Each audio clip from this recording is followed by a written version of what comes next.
Welcome to the Sent from Disneyland podcast. Here age relives fond memories of the past. If it's your first time joining us, welcome. On this podcast, we'll take a journey into the past and explore Disneyland and Disneyland history with mementos, snapshots, and postcards sent from Disneyland from 1955 to the present. The postcards from this episode will be viewable on Instagram at Sent from Disneyland or on my website, sentfromdisneyland.com. Today I'm starting off by thanking my patrons from patreon.com. You can join in and receive mail from my desk or from my trips to Disneyland. I'm currently working on some new patron benefits. Patrons can sign up for as little as $1 per month. Special thanks to Random Olive, the first patron to this podcast, and to the e-ticket patrons Tania, Eric Daniels, Monica Seitz Vega, Scott Booker, Russ Romano, Michael and Christina Cross, Scott Cagle, and Sheila Harry. C-ticket patrons Serious Inquiries Only, Debbie Weinstein, Jennifer Schneep, Grace Coate, Ben and Noel Bruning, and Patty Wool. B-ticket patrons The Disney Rewind Podcast, and Jeff and Paige Orton. And to the A-ticket patrons Elise Sharp, Zealot Infinity, Alexis Robles, Maggie and Henry Byers, Angelica Nablock, and the All Aboard Podcast. I am your host, your post-host Clocky, and today we have 2 postcards sent from Disneyland.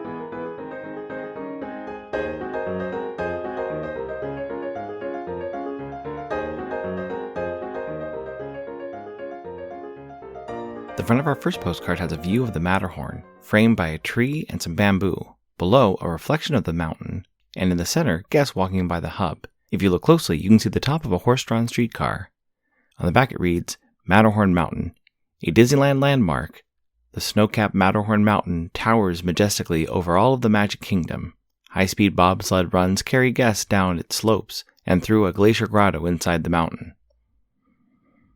It's postmarked December 30th, 1961, with a Downey, California cancel and a 3-cent purple Liberty postage stamp, cut number 1035. I assume they visited the park on Friday, December 29th, when park hours were from 9 a.m. to 10 p.m. The weather was a high of 74 and a low of 38. Park attendance that day was 30,218. It's addressed to a Mr. and Mrs. Robert Reynolds of Charleston, West Virginia. It reads, Friday, December 29th, 1961. Dear Jay and Bob, this is quite a place as you can imagine. Aunt May and I flew out on December 27th to visit relatives in Downey and Pasadena and are having a wonderful time. We'll see the Rose Parade and fly home on the same day. The silver telephone dialer is just the thing for the phone in our bedroom. Thank you very much. Hope you had a happy holiday. Love, Peggy. A few years back, I was browsing an antique store in Oregon, sifting through old maps and postcards looking for some Disneyland ephemera. The shop was dark and messy, and I couldn't find anything Disney-related. I started to head out and saw a small box with a Goofy on the front. I would have normally passed on a 3-dimensional toy, but it was so small. I asked the shop owner if he had anything else Disney, and he pointed me to a red and white vintage Disneyland pennant. I purchased both at 75% off, and then looked up some information about the Goofy figurine. The hand-painted miniature was a Disneykin, made by the Marx Toy Company.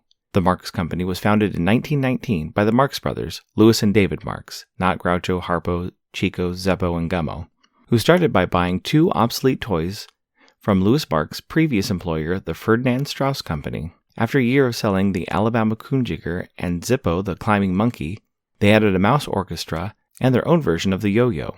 The company grew during the Great Depression and by 1915 was the world's largest toy manufacturer, with toys being produced all around the world. The 1949 Sears catalog had a Disney house listed, which was a simple tin doll house with no actual Disney branding. In the 1950s, the Marx Company had playsets for different television shows, including Walt Disney's Davy Crockett at the Alamo, Johnny Tremaine, and Zorro. The Marx Company also started to work in plastics, and in 1961 began to sell small plastic Disney characters known as Disneykins. Do you know what's great to put on a special greeting card? Vintage stamps from Enfield Post. Be sure to check out the special Sunday sales at EP Sunday Sale on Instagram. It's a great way to add a little bit of flair to a birthday card, holiday card, or a postcard. That's EP Sunday Sale on Instagram, or you can head over to EnfieldPost.com and explore all the different vintage stamps you can use on your next card or letter. That's ENFIELD POST on Instagram and EnfieldPost.com for your wedding and vintage postage needs. Enfield Post is the official postage stamp sponsor of the Sent from Disneyland podcast.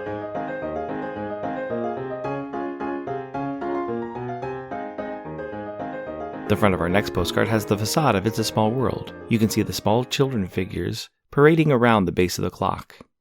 On the back it reads, It's a Small World. Children of the world parade gaily to the chimes of the happiest, most imaginative timepiece ever created. It's time for a delightful cruise to the shores of neighboring lands as Bank of America presents It's a Small World. It's postmarked July 2nd, 1973, with an obscure cancel, which looks to be celebrating the 500th anniversary of the birth of Copernicus, and a 6-cent Eisenhower postage stamp, Scott number 1393. I assume they visit the park on Sunday, July 1st, when park hours were from 8 a.m. to 1 a.m. The weather was a high of 91 and a low of 65. It's addressed to a Mrs. P. Festa of McKeesport, Pennsylvania. It reads, Hi, Aunt.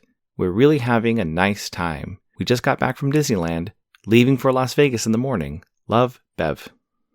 The first series of Disneykins were released in 1961. Marks debuted a total of 34 different hand-painted Disney characters, including Mickey, Minnie, Donald, Goofy, Pluto, and Daisy, along with Snow White and the Seven Dwarfs, characters from Pinocchio, Alice in Wonderland, Dumbo, Peter Pan, Bambi, and some individual characters like Peggo-Spill and Brer Rabbit. Two interesting characters included were Donald's nephew Dewey, by himself, not with Huey or Louie, and a nephew of Mickey's named Monty, which might be an alternative name for one of Mickey's twin nephews, Morty or Ferdy. The display for the 1 1/2-inch figures was a cardboard cutout of Disneyland Sleeping Beauty Castle with a blue sky and a red banner reading Disneyland Castle. One display I found lists a price at 15 cents per character or 8 for $1. There were 4 tiers on the castle displaying all 34 characters and a slogan reading, Put Disneyland in your pocket. Collectors say that the harder to find figures are from the second series, which had 36 Disneykins, which included characters from Sleeping Beauty, Lady and the Tramp, The Three Little Pigs, Alice in Wonderland, and Professor Ludwig von Drake, Uncle Scrooge, and Willie the Whale.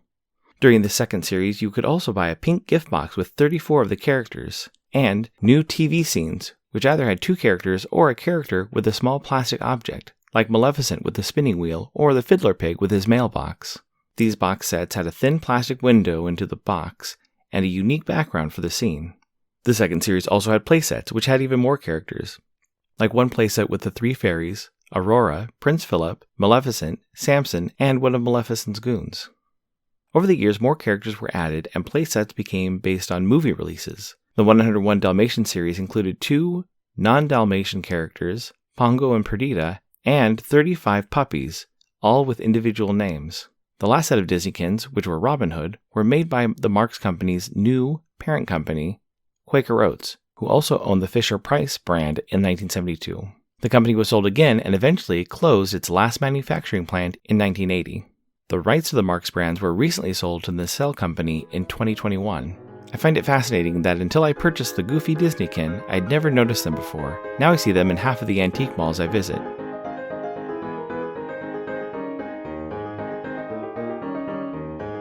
This incoming postcard is sponsored by the Art Throwdown. Art Throwdown, or ATD, is an online craft hour on Instagram, starting at 9 p.m. Eastern, 6 Pacific. Be sure to check out Monday's ATD, which is usually hosted by paper artist Russ Romano. I've seen many amazing art projects, learned about awesome postmarks, postage stamp history, and a lot more on different episodes.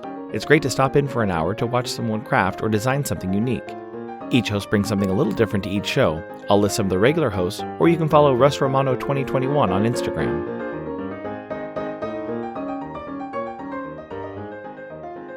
The envelope of my incoming mail has a green rubber stamp of Mickey and Minnie in a holiday wreath.